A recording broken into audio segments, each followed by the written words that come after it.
C'est l'heure de s'informer sur Matin Libre Télévision, mesdames, messieurs. Voici les sommaires du 20h.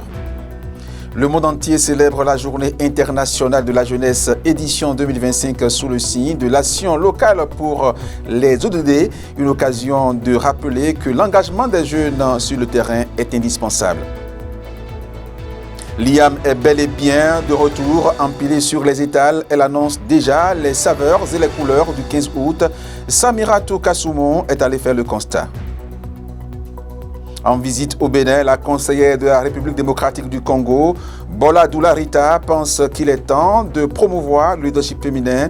Elle a répondu aux questions de Romia Douroui.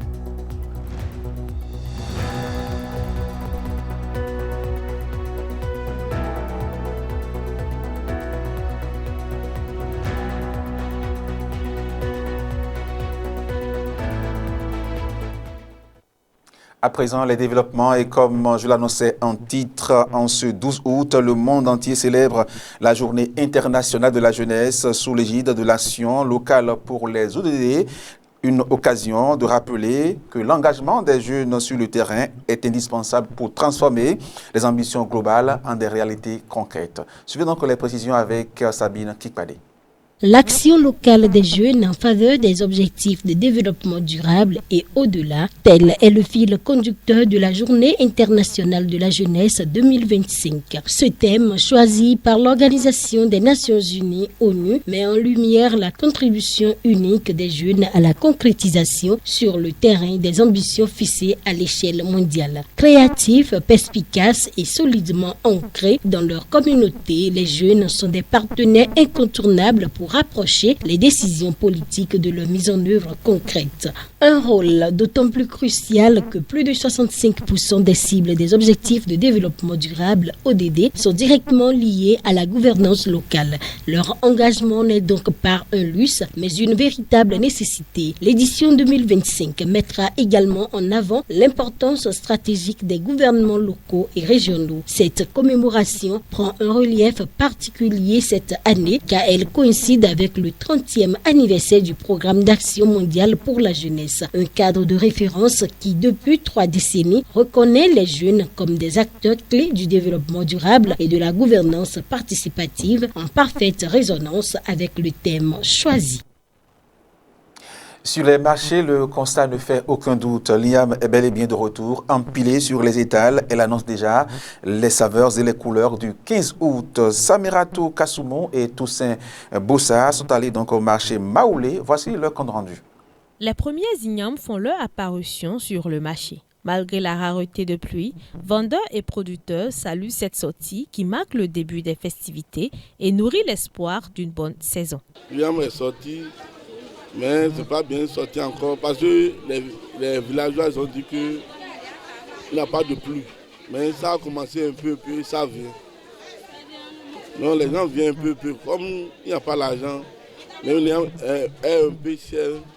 Comme ça vient de sortir, mais les gens viennent un peu pour payer. Il faut noter que les prix ont connu une légère baisse. Une initiative des cultivateurs et grossistes pour permettre à tous de célébrer la venue de la nouvelle igname. Mais le prix de cette année-là, c'est un peu diminué. L'autre année-là, ça a commencé par 80, mais cette année-là, ça a diminué. Les tas, il y a des petits tas. Il y a pour 10 000, il y a pour 20 000, il y a pour 50, il y a pour 25 aussi. L'igname, bien présente sur les marchés cette année, a des prix plus abordables. De quoi permettre à chacun de la savourer. Et au-delà de sa place dans nos assiettes, l'IAM porte une valeur spirituelle qui justifie donc sa célébration. Le professeur Raymond Assoba nous éclaire donc sur cette symbolique. Sinon, l'IAM, en fond dit T, c'est en géométrie la verticalité. Et donc, en conséquence, l'IAM est en résonance avec l'homme. Parce que l'igname symbolise l'homme. C'est la métaphore de l'homme qui est debout. C'est la résurrection en fait. Parce que ici, l'igname, le tubercule d'igname, c'est un beau. C'est-à-dire, c'est un savoir. Dans le sens où c'est le seul tubercule au monde qui pousse debout dans les buts. Et les buts sont considérés comme une femme en grossesse. Un peu. Et donc aussi, on lit l'igname au chiffre 9, qui symbolise donc l'accomplissement d'un cycle.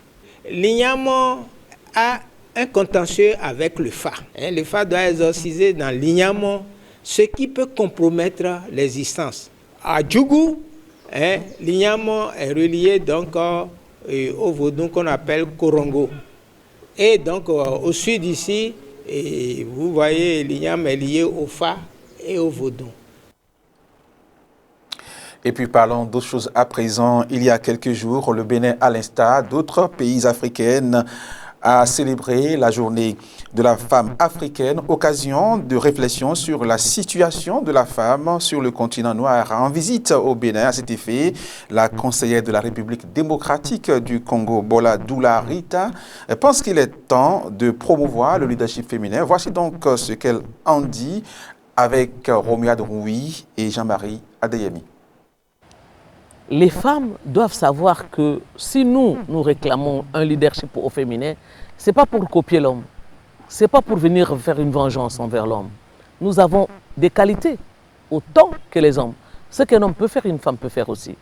Mais nous subissons de l'injustice.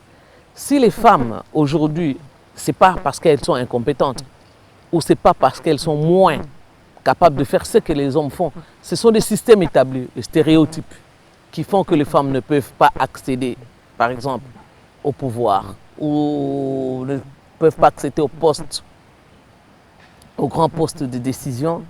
Mais je vous dis que ce que les femmes peuvent faire, les hommes peuvent faire, les femmes peuvent le faire aussi. Donc il est temps de considérer ces femmes-là. Il est temps de prendre les femmes dans la prise de décision. Pendant qu'on prend des hautes décisions de ces pays, les femmes l'ont démontré, les femmes dirigent autrement. Donc je pense que moi, je ne dis pas derrière un grand homme, il y a une grande homme. Je dis à côté d'un grand homme, il y a toujours des grandes dames, comme ici au Bénin, comme en République démocratique du Congo et comme un peu partout dans l'Afrique. C'était aussi l'occasion pour cette brave citoyenne de la RDC d'avoir une pieuse pensée pour ces nombreuses femmes du Nord Kivu qui ont subi et qui continuent de subir donc des atrocités. Suivons-la. Cette femme qui a souffert depuis 30 ans, cette femme qui est dans les massifs de déplacement massifs de leur région, donc de la province de l'Est du Congo, et les déplacements des enfants aussi, et cette femme qui est violée à tout moment. Donc c'est un peu ce message de mobilisation que toutes les femmes de l'Afrique se réveillent, parce que le Congo est quand même un pays qui est au centre de l'Afrique. Si la femme de la République démocratique du Congo n'est pas impliquée dans la prise de décision, je pense que le Congo aura un problème pour son développement et l'Afrique en entièreté aussi. Cette femme qui a souffert. C'est tout pour ce journal, mesdames, messieurs. N'oubliez pas de vous abonner à nos différentes plateformes YouTube et TikTok, Matin Libre Télévision. Portez-vous bien et à très vite.